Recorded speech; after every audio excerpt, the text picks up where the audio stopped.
Dingle, if you want to take yourself off mute so that I'd be able to hear you. Can you hear me? Yep, there you go. All right, well, gentlemen, you're both here early, so we're gonna get you done early. This is a citation. It was issued on February 8th of this year on 109th Avenue there at Casco Township. It's a speeding citation for an actual 67 and a 55.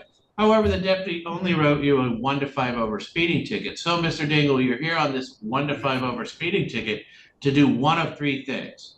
First is you could admit responsibility to the citation, or two, admit responsibility, but you'd like to provide some sort of explanation as to how or why this happened. Or three, you wish to contest this citation. In other words, fight the ticket at what we call informal hearing. What were you looking to do? I am looking for the third option. All right. Then the first thing I'm going to do is swear you both in. If you both want to raise your right hands. Swear or affirm any testimony you'd give here today would be the truth, the whole truth, and nothing but the truth. I do. I do. All right. Mr. Dingle, it makes a lot more sense for me to start with the deputy. He has the burden to establish to me why you were issued a citation in the first place. But after that, you'll have an opportunity to either ask questions or testify on your own behalf. All right? Yes, sir. And with that, deputy, if you want to pick up the narrative somewhere where it makes sense to start and explain the issuing of this citation. Sure. Good morning, Your Honor. So on the date in question, I was acting as a field training officer for Deputy Edney. She's not radar certified, so I was actually running the radar. We were eastbound on 109th Avenue. Also should be noted that the radar was in working condition at the beginning of our shift and at the end of our shift. We were eastbound on 109th Avenue and observed a blue sedan traveling westbound, what appeared to be at a high rate of speed. There's a little dip in the road just east of 66th Street. So then the radar began to pick up a car that was in the dip traveling at 58 miles an hour, again, front moving radar. And then as that car passed, then Mr. Dingle's car was in the only car in the operational beam of the radar, and then had his speed at 67 miles an hour. When Deputy Edney turned the car around, we had a hard time catching up to Mr. Dingle's car because he was traveling at such a high rate of speed before he turned to get on 196, turning northbound. I do recall that he did question the integrity of the radar at the time. He was very argumentative, but he did admit to traveling 62 miles an hour at the time of the stop, but just disputed the 67 miles an hour. I even believe that he was explaining to Deputy Edney how he calibrated his own speedometer. So I don't know the specifics of that, but that was the basis of the stop. Okay. And Mr. Dingle, what is it you'd like to tell me? First question is, who was actually operating and recording the radar at the time? That was myself, sir. Okay. Why was the other officer the one issuing the ticket and talking with me? Because I was working as a field training officer, and Deputy Edney is new to the department, so she was in training. So she's not trained to run the radar. I am, but she is working towards being a full-time deputy by herself. So that's why she made contact with you. Were you complying with Michigan speed radar requirements at the time? I was, sir. And those are? So for the reasons of an informal hearing, we don't have to go into that. Yeah, sir, I wouldn't make you call him on the carpet to explain that. You would either know that or you don't know that. You could ask a specific question about it, but you wouldn't ask a question to just have him recite what the rules are. Well, his reading was not accurate. I have gone back and checked repeatedly my speedometer and my speed control in my Toyota, which is a fairly new vehicle, 2020, and for which I had checked previously because I put new tires on. And the reading that they came up with was nonsensical. Okay. Okay. But I have a question for you, sir. The direct question would be, how fast were you traveling? I was going probably between 60 and 62 miles an hour. All right, But sir, that's even more than what you have a ticket for. In other words, the ticket that you're fighting here in a 55 mile an hour zone is accusing you of going 56, 57, 58, 59, or 60 miles an hour. By your own admission, you're going faster than that. What I need to decide is whether or not you're responsible on a ticket for going 1 to 5 over that day. You're both telling me you were. You do not have a ticket for going 67, sir. The officer would never have stopped me had he had a correct reading. And he is probably also finding others to be falsely exceeding the speed limit. And that is the purpose of my conversation today. Not just well, let me explain something. Let me explain something to you because the officer testified to it. You may not know what he means, but I'd rather explain this to you. Well, I can do it with the deputy. Deputy, so when you say that your radar was in compliance at the beginning of your shift, what do you mean by that? So that means it conducts a self-check of itself, the front radar, the rear radar, and then the speed reading device itself. And actually this unit, every time I turn the car off, it conducts that. I check it against the independently calibrated speedometer in my patrol vehicle. And that also, as long as it's within 2 miles an hour, which it always is, it is in compliance and ready to work for the day. All right. If at the beginning of your shift, your radar self-check was not in compliance, what would you do different that day? That would take the radar out of service and I wouldn't use it at all. And if you wrote tickets all day long and at the end of your shift, it was out of compliance at the self-check, what would you do with the tickets you wrote that day? Then we would nollie those tickets because at some point during the shift, the radar malfunctioned or has some sort of mechanical issue that also would take it out of service. And you didn't testify to this, but did you get an audio tone? I did. Did the audio tone match or was in compliance with the numbers you were seeing?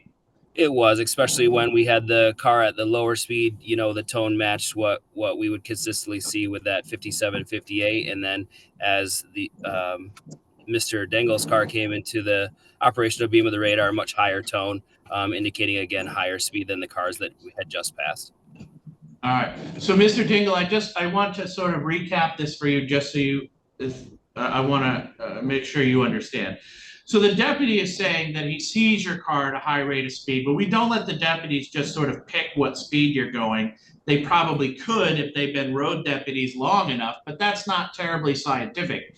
So essentially though, but he is saying that's the first indicator is his visual confirmation your vehicle's probably traveling above the speed limit. But then essentially what happens is he's hitting you with this forward-facing moving radar, which he checked at the beginning of his shift against his separately calibrated speedometer is in compliance. He's also hearing an audio tone that has to match the number he's seeing or he knows something's wrong. But he said it did in fact match. In fact, he had a slower car right before you and noticed that the tone increasing like it should because that first car was clocked at, I think he said around 58 or something as opposed to your 67. And then that third, that radar was in compliance at the end of his shift too.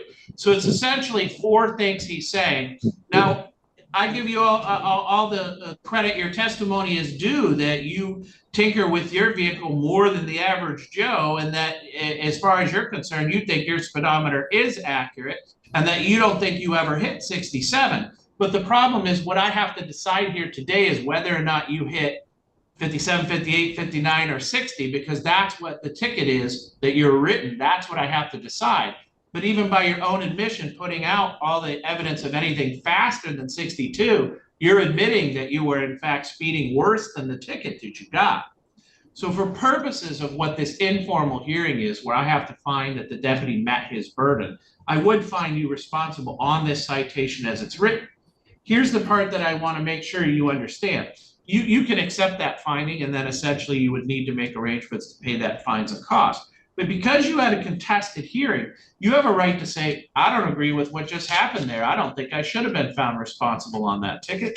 And you have a right to go to what's called formal hearing. Now, that's in front of the district court judges. It involves the prosecutor's office. But you must do two things to do that. One is you must ask for that within 7 days of today's date.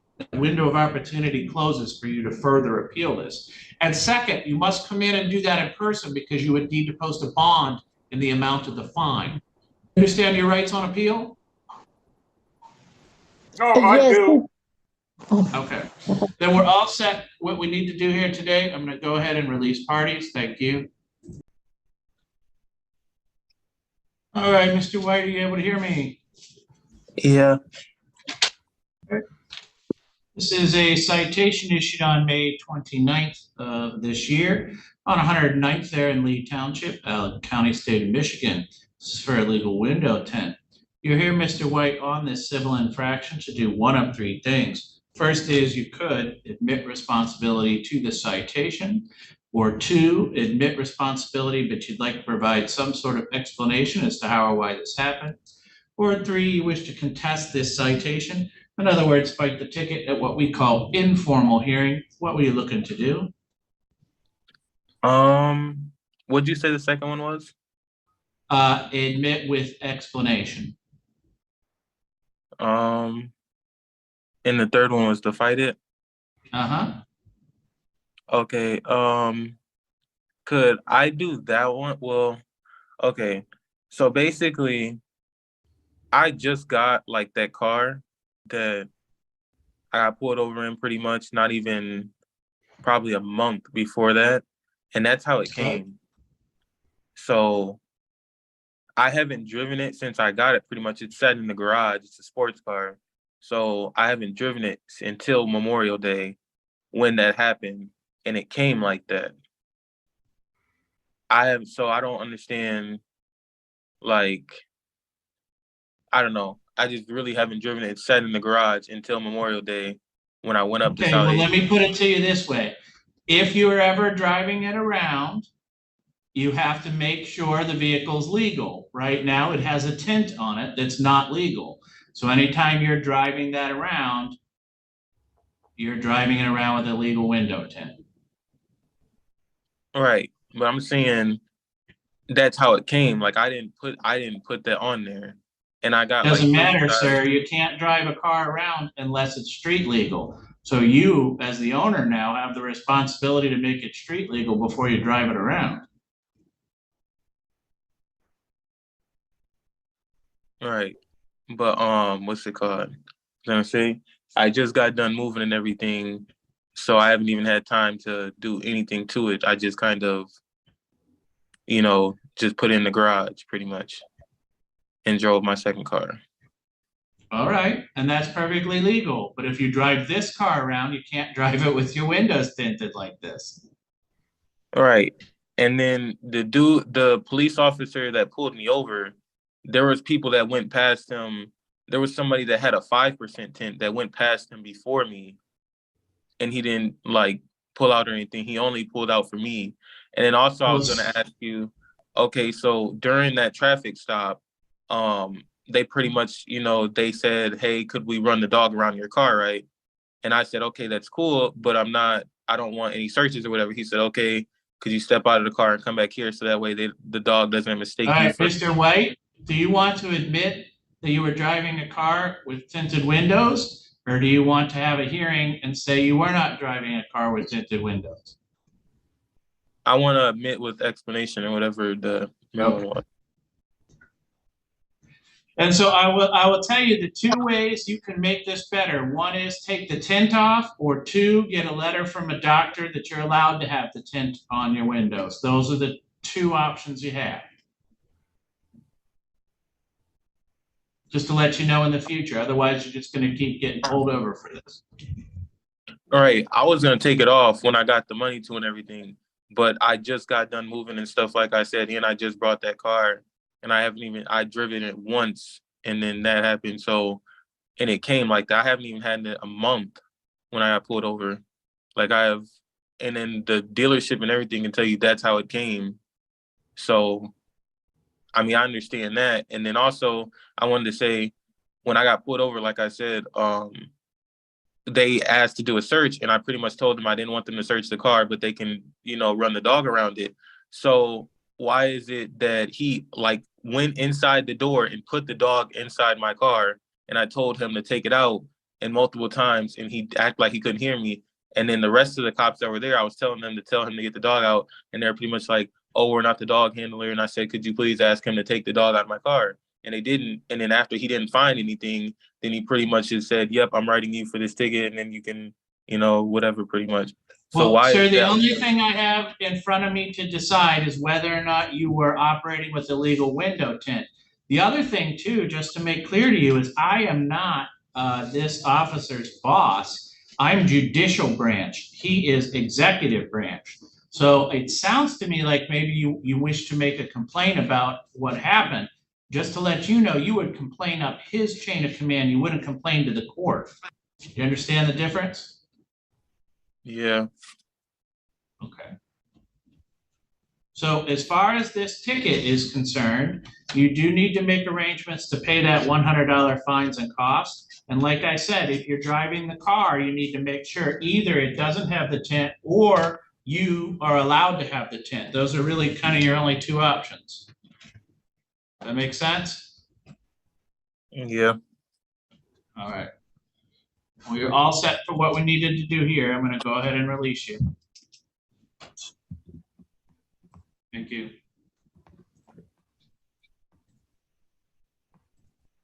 I don't think that was your only one, right?